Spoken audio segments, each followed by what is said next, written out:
riarivoku rimerina jetu isay sy nilokangako samy mbola tafaverina nilokanganambo raiko nitoloko sy fisaorana nombola raiseko angataiko iarabany ty fiaolana hodiriana lamangako riarivoko rimerina jeto izay sy nilokangako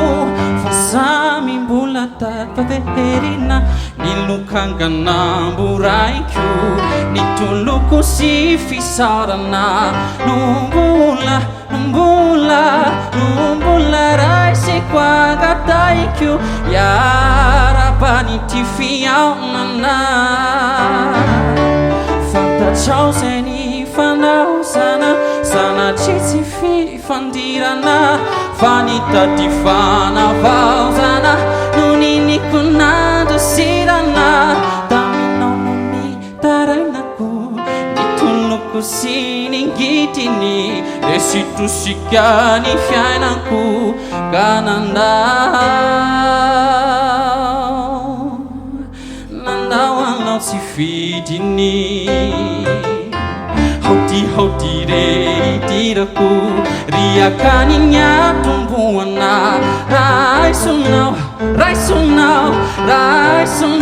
nitonokirako mba usono panoroana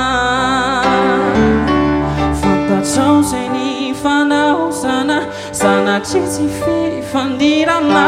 fa nitady fanavaozana taminao no ny tarainako nitoloko sy ningitiny resitosika ny fiainako ka nandao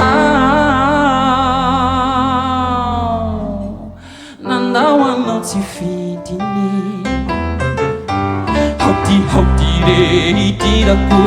riakany nyatomboana raisonao